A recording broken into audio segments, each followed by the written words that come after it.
This week on the show, setting up persistent live Linux USB drives the easy way, SSH certificate-based authentication and why it's important, and questions, feedback, and follow-ups. All that and more on this episode of Hak5.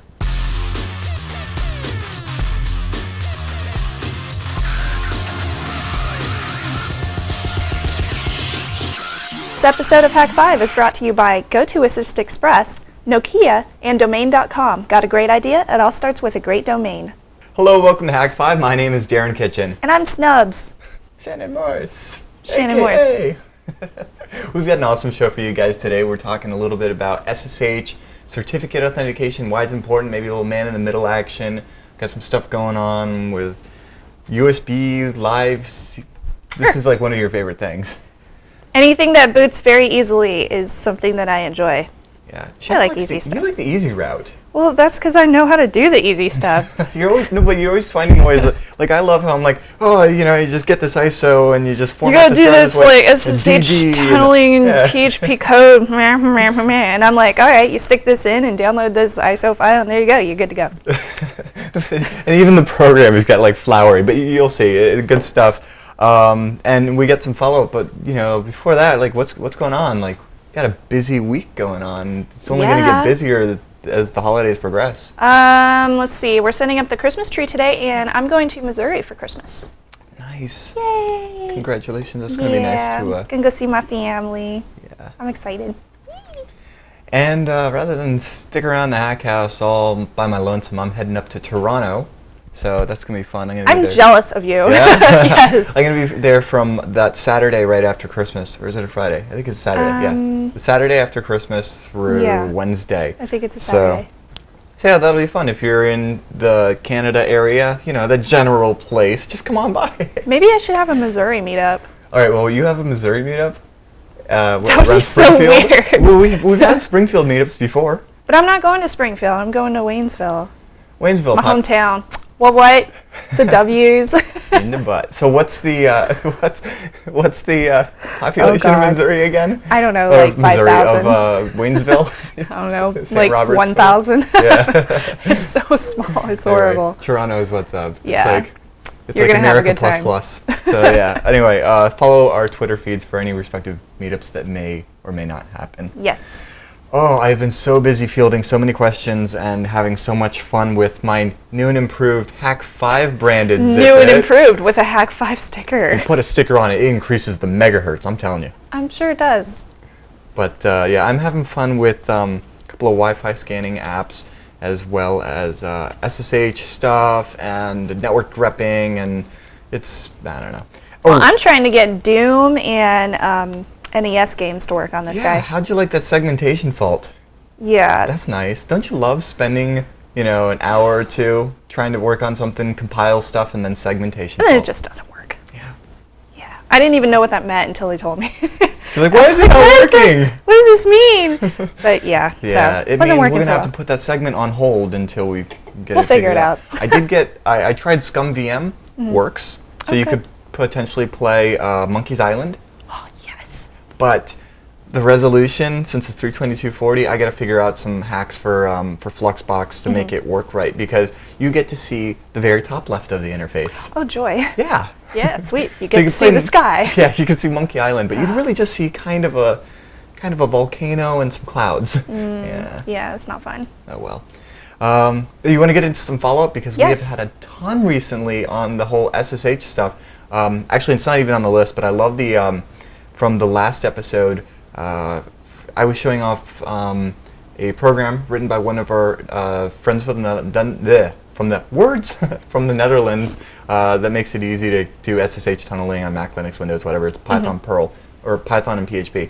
And then Paul was showing off a Mac GUI, and I love the emails. I got two of them that said, hey, you can do the same thing from the command line with these strings, and I'm like, reference 2 episodes back. Or is it 3 now? But you know what I'm saying? Like, yeah, I get them all mixed up. I love that. It's like, the drive-by viewers. It's like, whatever. Yeah. Get off your crack, man. I'm a dork. All right. Well, our first comment from the SSH follow-up comes in from, and I'm proud to say I can pronounce this, Dzaztur. He recommends Gnome SSH Tunnel Manager. It's a sleek front end for if you're running Linux and you're on the Gnome side of things. It's a sleek GUI that's going to help you manage a whole bunch of SSH proxies. It'll do the port forwarding and all that fun stuff. And it just makes it easy with a nice little GUI, kind of similar to what you've got with your network manager in Gnome. And as a Gnome user here in Ubuntu, I'm going to check that one out. It looks really user-friendly. Lozo also pointed out that in Mac OS X, they have an SSH built into the terminal, much like Linux. Very true. Yes. What is that called? Darwin? Paul, help me out here. Darwin, what's it called? The SSH? The He's Mac not listening. Terminal? Paul doesn't actually listen to the show as we record it. He just makes sure the levels don't peak. Yeah, if you want to get the bash in OS X. I'm such a Mac noob. Just Unix. Unix built it on the terminal. He says it's just Unix. All right. Or BSD. BSD. Oh, that's right. It's built on, what is that kernel? Nah, it doesn't matter. We're going to digress here, and I'll let you know about spam. What a great handle. He writes in to point out that if you're using Firefox and doing SSH tunneling, you might want to look into going into your address bar and going to about:config, and then scrolling down and finding the setting network.proxy.socks_remote_DNS, and you want to enable that, because if you don't, all of your DNS queries, and that is to say every time you go to google.com or facebook.com and it says, hey, what's the IP address of that? It would send that over the clear. Not like that's something that someone could sniff a password from or anything, but if you want to protect yourself with SSH tunneling and become anonymous, like we've been using Firefox in so many examples to set it as your browser that'll use that SOCKS proxy, you'll want it to actually to do your DNS lookups over the proxy as well, else somebody on the LAN could maybe sniff up and not see what the content of the page is, but know where you're going. Ooh, that's kind of creepy. Follow your tracks, yeah. Yeah, I don't want people following my tracks on the internet. Not that I go anywhere. I'm going to check the Smoothwall records. Oh, crap. Finally, post-break from IamTheKiller.net points us to Secure Socks, an SSH Socks proxy GUI front end for Mac OS X that he likes a ton more than the SSH Tunnel 1.6. Right. Paul showed SSH Tunnel 1.6 off last week. I thought it was really cool, but Postbreak seems to really like the Secure Socks. What are you looking for? Icon. Oh. She's running around back and forth in between us and Paul, and I'm like, is there food? I don't see any food on the floor. Yeah, you know when Spaceballs when they went plaid, I feel like in podcasting we just went kitty. Meh, kitty. So with that, we should probably move on. In just a bit, we're going to be talking about certificate authentication with SSH tunnels, why it's important, maybe a little man-in-the-middle action, we'll see. And but first, I do want to thank our awesome sponsor, GoToAssist Express. When it comes to providing my users with technical support, my days of flying blind are over. I don't even bother if I can't see their desktop and interact with it. So I convinced my employer to get me GoToAssist Express by Citrix. Now when I take a call, I can instantly connect to their desktop and fix the problem in no time. And I don't need to worry about a whole lot because it's 128-bit secured end-to-end. I don't need a fancy firewall or fancy VPN, just a web browser will do. So it reduces my travel costs, it doesn't waste my time, it doesn't waste my users' time, so they can get back to work, and they don't even need to be at the computer for me to fix their problem. If it's not severe, I say, hey Jan, go take lunch. When you come back, your computer is going to be as good as new. So I encourage you to check out GoToAssist Express. Whether you're supporting a workforce or just supporting your family's computer, it is definitely the way to go when it comes to remote support. So if you would like to try it out, you can get a 30-day trial at gotoassist.com/Hak5. And again, to support the show, you've got to use that URL, gotoassist.com/Hak5. Recently, we've been talking a lot about SSH, whether it be tunneling, port forwarding, what have you, and I thought it would be important to talk about ways to use certificate-based authentication because the way that we've been doing things thus far hasn't necessarily been the most secure. And to illustrate that point, I've gone ahead and set up a little scenario here with my attacking machine. I'm actually in Ubuntu, the Koala one. It's been treating me nice. And I have an interceptor set up here that is running inline between target on the network here and EPC that's going to get pwned here in this segment and the rest of the network. So this is just sitting in line between Ethernet there, and if this were not a scenario done in the kitchen, it would probably be tucked away behind a printer as like a print server, embedded in a wall, or placed inside of a plushy monkey if you're so inclined. But the point being, we have a interceptor running here. We've got packets flowing through it, and typically the way that it's done when using a device like this is that we will run the scripts which utilize SSH to open up a VPN tunnel that we will then sniff because everything is mirrored on it, and essentially we can see all of the traffic flowing through the LAN for our victim here. Well, we're not going to do that today. We're actually going to stretch the legs of this OpenWRT based device a little bit and have some more fun with it, but we're still going to be using SCP, which is just copy for SSH, and essentially SSH, and we're going to make it more secure. So let's just go ahead and dive right into the demo. You're totally going to crack this in just a moment. So let's go ahead and connect to this little bad boy here. So if config WLAN 0 up, and we need to set our IP address as 10.255.255.255. I don't know, 3 will do. And iwconfig, or actually iwlist, and we're going to scan. I'm going to make sure that the interceptor is up. And there it is. Okay, so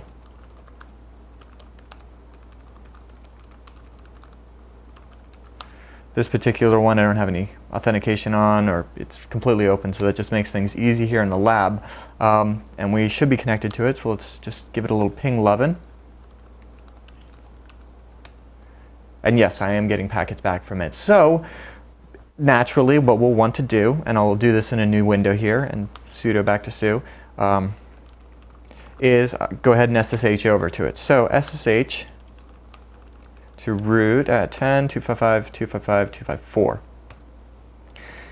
And what happens here is that I'm told, hey, a little warning here, we're not sure that this device is what you think it is. It actually says the authentication of the host can't be established, the authenticity. So we're not sure it's legitimately that host. It gives me the RSA key fingerprint so I can match it up with the one that I have on file. Like I remember that, like I remember IP addresses or phone numbers. No. So let's make things a little bit easier on ourselves and set it up so that we don't have to use password. That makes life easy. That the relationship between these two devices is based on some key files that we will generate, and that way a would-be man-in-the-middle attacker won't be able to mess with this. And tune in next week for that, because we're going to be having some fun breaking this down. But for now, let's go ahead and secure ourselves from the attack next week. And since this is in a lab environment, yes, I know that this is in fact the droid or whatever I'm looking for, so I will go ahead, say yes, and connect to it. And hooray, I'm logged in, and I can if config here and see that we do have brlan running, and you can see it's got tons of packets going through it because it is in fact doing its thing. If I TCP dump br tac lan, I can see what's going on here. And I've just got a constant ping going there. You can see little ICMP action going on my host, just to keep things alive and interesting. So let's go ahead and generate a key pair that's going to allow us to connect to this interceptor whenever we want without a password, and being sure that it is in fact the device that we think it is. So I'll come back over here to my other terminal where I am actually on the booklet, not the, you can see here I'm root at booklet rather than root at OpenWRT. And what I need to do is go to .ssh, and what I want to do is generate our key pair. So I will use SSH tac keygen, and I want to tac T for the type, and we're going to use an RSA key pair, and we're going to tac B for the bit length and make it, I don't know, 1024. That should be good enough. Now I'm going to go ahead and use the defaults to save this as ID_RSA. I'm not going to use a passphrase, and I have some beautiful little thing there that looks like a rooster, but that's just the way I see the ASCII art. You may see it differently. And if I ls again, I see that I do have this ID_RSA.pub file. That's important. We need to copy that over to our device and then set it up because it's running drop bear. You'll see it's pretty easy. So let's SCP the ID underscore RSA file dot pub over to 10.255.255.254, and let's just put in temp for right now. That'll make things easy. Great. So back over to the interceptor, and there is the file that I'm expecting. Since this is running dropbear and it's on OpenWRT, it's a little quirky. Normally what we would want to do is put this in tilde/.ssh. So in your home directory, a folder called .ssh, in a file called authorize_keys. Since it's dropbear on OpenWRT, it's actually going to be a little bit different. So let's go ahead and take a look. We're going to cd over to etc dropbear. And we're going to cat that file that we just copied over into a file called authorized keys. Now, I do that because if we were copying multiple keys from different machines that we would like to be able to connect to the interceptor from using the two Waka Wakas, we'll just go ahead and append them to that file. I also need to chmod it, or chmod, or however you want to call that. Give it a little 600 action, authorized keys. Now, this is the kamikaze build of OpenWRT, so they've actually made it pretty easy to make changes here. If this was like White Russian, I'd just go in and use vi, nano, whatever, to modify the etc/initd/ I think it's s50, the way it comes, the dropbear file, and just put a tac s on the end of the user sbin dropbear, so that the tac s option is basically saying no password. But since we're using Kamikaze, we can actually use UCI, which makes it a little bit easier to modify some settings here. So UCI set dropbear .at dropbear and 0 password auth equals off. And we'll go ahead and commit those changes. Now we're going to exit this and SSH back in. There we go. I didn't have to enter in a password, there was no passphrase, it was just the keys there, and that way if anybody were snooping, it wouldn't really help them any because I didn't pass the password, and if they tried to modify the keys in any way, this would throw up red flags everywhere, kind of like if you were to go to a site that had a bogus SSL certificate, you know, in like Firefox, it's like 7 clicks just to get through that now. So, hooray, we are securely connected to our interceptor. Let's have some fun, stretch its legs a little bit. I got a couple of packages that we might want to send over to it and have some fun rather than just doing the default, you know, interceptor scripts, and which are still quite fun to set up a, you know, a tap0, a OpenVPN connection and start sniffing that interface and, you know, do any other tool that you might imagine. But let's run some fun stuff on the device itself, because I believe, let's see here. Yeah, I do have a couple of megabytes here to be used. So let's go over to these packages, and if I ls here, I see I've got a ton of packages. In fact, more than my buffer will hold, but let's make sure the one I'm looking for in here is, oh, not that one, that's next week. Yes, so let's scp ngrep over to our device, and in /temp. And once again, that's it, no authentication. I love this. This is perfect for so many different scripts because now you don't have to rely on having to put in that password every time. You can automate a whole bunch of fun communications between, you know, your devices. So now that I have ngrep over there, let's go ahead and install that and play with it a little bit on this target. Package install star.ipk. This is the point at which you should feel free to go grab yourself a beer. And hey, would you look at that? Our packages are installed. So let's go ahead and have a little bit of fun with ngrep. Ngrep, of course, is network grep, which basically allows us to do the same thing that you would use to grep a file, but on any network packets. And since the interceptor has got plenty of packets going through it on the bridge interface, we can go ahead and pick out some choice bits. So we're looking at the bridge, and we're looking for user or password on port 21. I wonder what that might be. And I just so happen to have a target over here. So let's just go ahead and pretend that they're connecting to an FTP server. And what would you know? We are looking at what's going through that FTP. And of course, the user and password did fail. But since this is a plain text protocol, we would be able to see everything that was going through there if, in fact, noob with password noob did exist on hak5.org, which does not. But that might be a reason why you want to SSH tunnel your FTP traffic. Anyway, I thought that would be a fun way to illustrate SSH connections using certificate-based authentication rather than and turning off the passwords. If we wanted to, we could go ahead here on our OpenWRT-based device and set up another drop bear listening on a different port, so that using password authentication just in case we ever did lose these key pairs, because if that wasn't the case, you'd be reflashing this bad boy, and that wouldn't be that fun. So yeah, if you have questions, go ahead and email feedback@hak5.org. Love to hear what you guys think.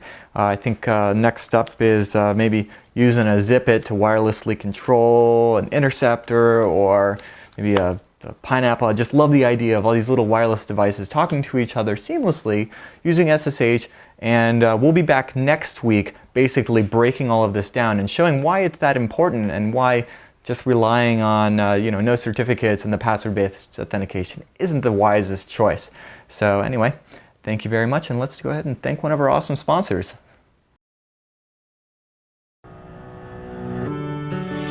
I love the freedom that my motorcycle gives me when I'm riding twisties through the mountains or chasing sunsets down the coast.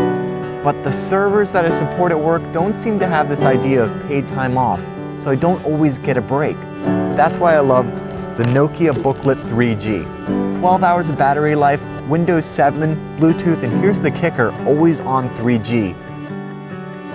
Because I don't always know where I'm going to be when the Exchange servers have like an MTA seizure or the boss's new laptop gets hosed. But I get all-day connectivity with a sexy aluminum ultra portable that's just under 3 pounds, slips right into my tank bag. I don't even have to worry about bringing the power cord. The intro price is $299.99 with an AT&T Data Connect plan and 2-year activation. You can pick one up at Best Buy exclusively, either in-store or online. Find out more information at nokia.com/booklet3G. Arch, CentOS, Mint, Ubuntu, what's the right Linux distribution for you, and how do you find out? Honestly, the best way to go about it is to just try a whole bunch, and nothing makes it easier than just using a whole bunch of live USB or live CDs. And here to make the process so much simpler, Shannon, what's this program? It's not only simple, but it's very, very pretty too. Oh, jeez, of course you find the pretty ones. You know, I thought DD was pretty at once. Anyway. At once. Well, I found this tool. It's called Linux Live USB Creator, and it lets you take a USB flash drive and stick as many or just a few different Linux OSs on it, so you can figure out which one you like the most. Nice. Okay, now we've talked about ways to burn Linux ISOs to USB before using... Yeah, I think that was UNet bootin'. That's exactly what I was getting at. So what's the difference between UNet bootin' and this? Well, the biggest thing about this one is that it lets you do this thing called persistency, which is where normally if you're booting off of a live CD or a live USB flash drive, you can't exactly save files and save settings because it's live. So what we want to do is use this thing called persistency, which basically saves all your data and saves all your settings onto the USB flash drive after you've finished doing whatever you're doing on the Linux. Right. So and we get to specify how much of that, and depending on our USB drive, because you've got a 2 gig in there. And what distro are you rocking now? I'm doing Puppy Linux. Right, so you've got probably a ton of space left over. Puppy is really, really small and cute. There's tons. Okay, so how do we get into it? What do we do? All right, well, you got to go to linuxliveusb.com and download the executable file. And from there, it just boots up this nifty thing called the Linux Live USB Creator. Pretty. It's very pretty. It has a flower at the top and a rainbow USB and icon in the and back. then Matt cried. Oh, that's so sad. So the first thing you need to do, it walks you through all the steps too, and you can also follow along on the website, which is really, really easy. So step 1, you choose your key, which is your USB key. So I choose that. Step 2 is choosing a source. Either you can do an ISO image that you already have on Windows, a bootable CD, which obviously I don't have one on this crappy little netbook, or a download file. The cool thing about the download files is that it automatically goes out and finds the fastest mirror for the kind of Linux that you want to download. I found Puppy Linux under Light Linuxes, and I chose it because of the name Puppy. Okay, well, how are you actually finding it now that you've played with it for a bit? It's cute. It's really easy, and it already has everything installed for you, so it makes everything simple. Nice. And then even getting it opening it up for the first time on your USB flash drive, it pretty much walks you through the steps to get it like live installed, I guess you could say. Yeah. Yeah. Sweet. So it's really easy. And then after that, you choose to manually install it or automatically. And I just choose automatically because it makes it so much easier. And it takes about 20 minutes or so for it to actually install everything onto your USB flash drive. I really guess it depends on the size of it, you know, the ISO, like how fast your internet connection is, all those other factors. Yes. So I guess it would be faster if you had an ISO already on Windows. All right. Yeah.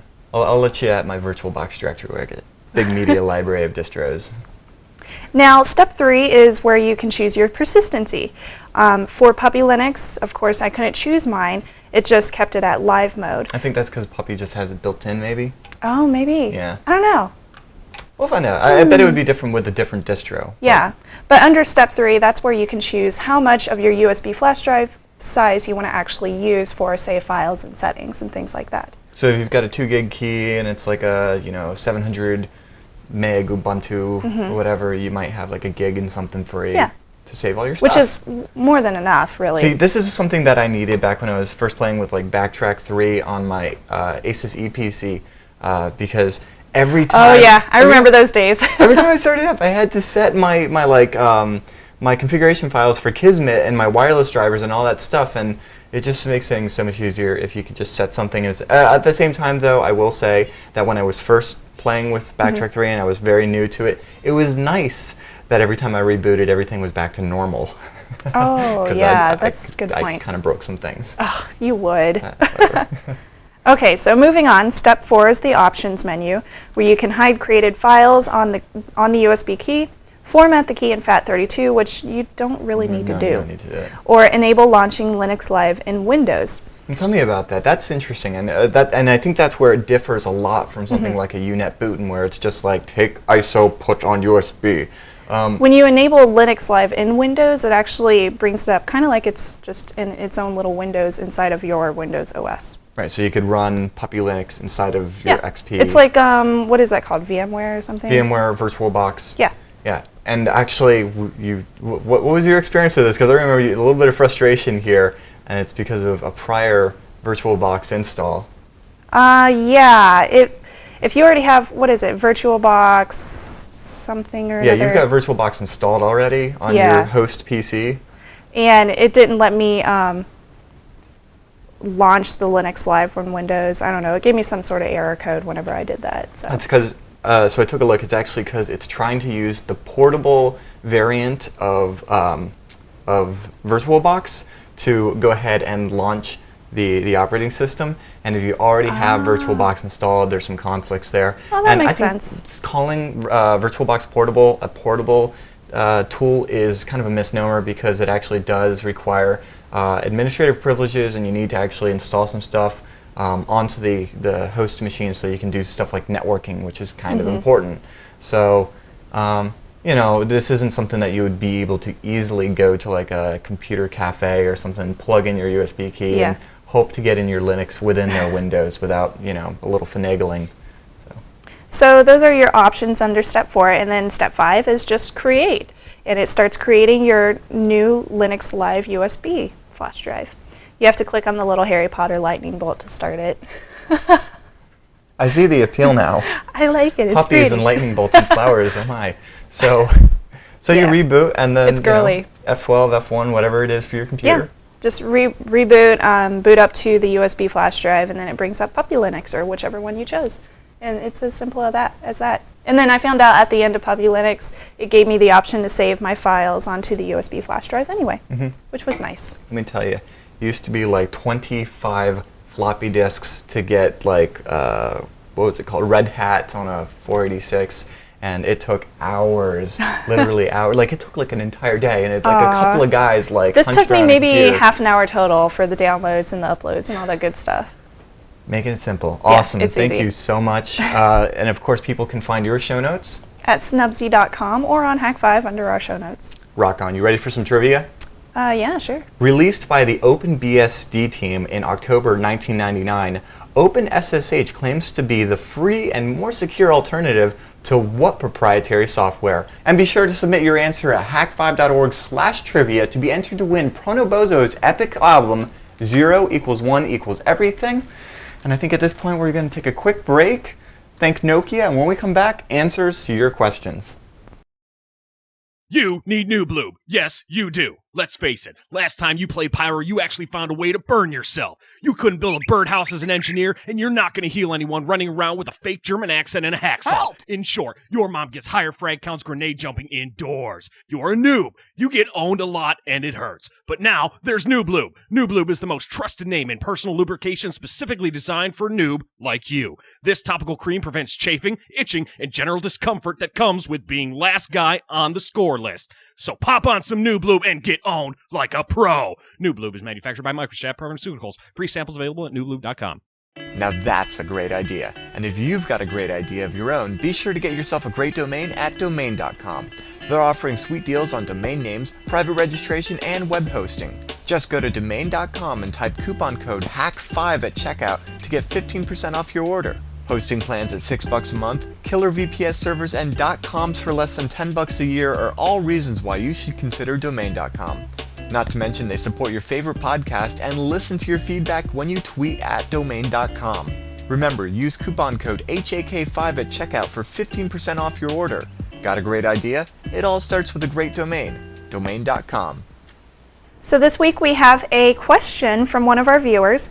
Ricky writes in, I just recently started using WordPress and I'm having a lot of trouble trying to design a layout for it.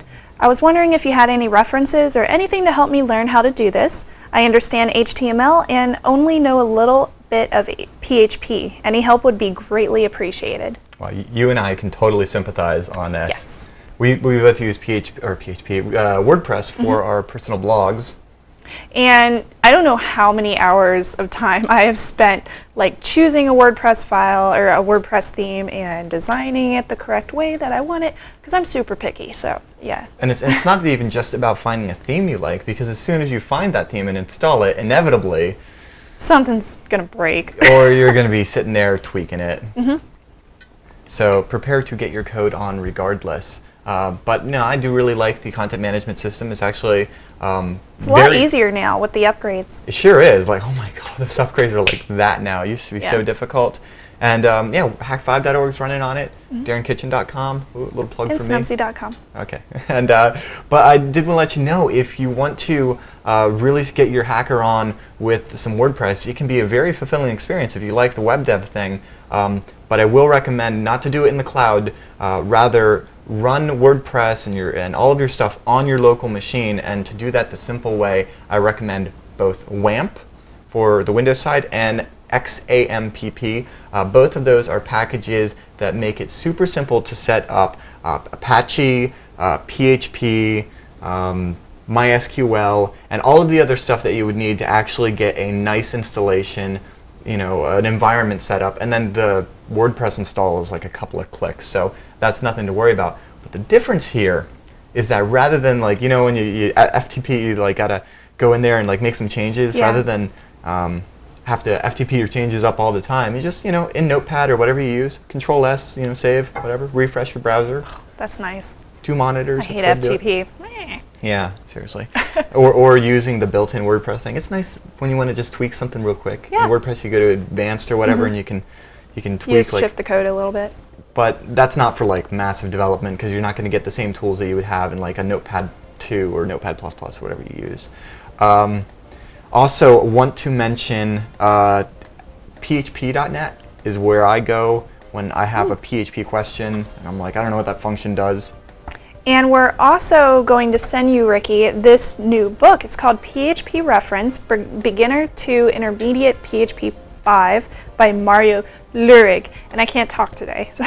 Awesome. So go ahead and email us your address so we can send you the book. Hopefully that will help.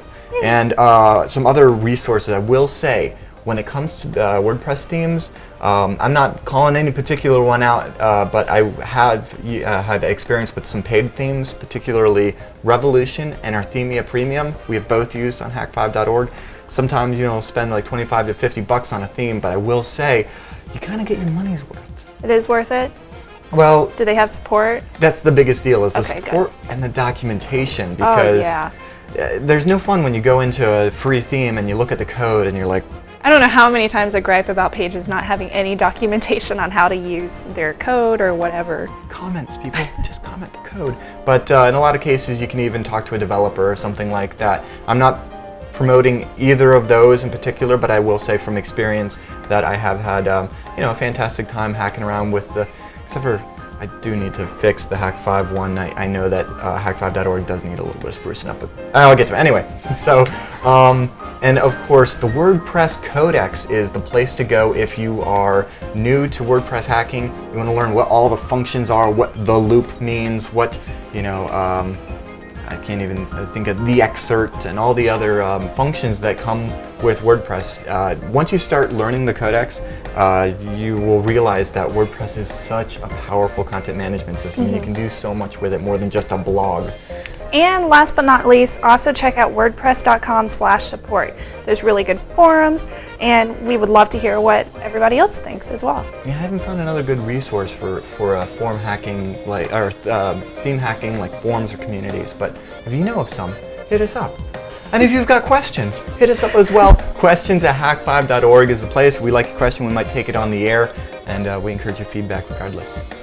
We do need to get out of here, but I first want to let you know that the Hack Shop is in full force for the holidays. So if you were looking for, your pineapples, your interceptor monkeys, pretty t-shirts, the Hak5 shirts, the Evil Server shirts, everything's in stock and ready to go. Even a couple of zipits, a couple of hacked zipits signed by snubs. So they're very rare. Get them from us. They are elusive. No, they really are. We should have ordered more. We put Hak5 stickers on them, so they're cool. No, I put Hak5 stickers on mine. If you want to do that to yours, they come with stickers. You do it up yourself. But yeah, anyway, I like mine. It's all pretty. I feel like I'm my You're own. a dork. I know. I'm like that guy from the band that wears his own shirt. Yeah, whatever. So thanks for your support, and until next week, we're reminding you. Thank you, Windows. Trust your technolust. That was awesome.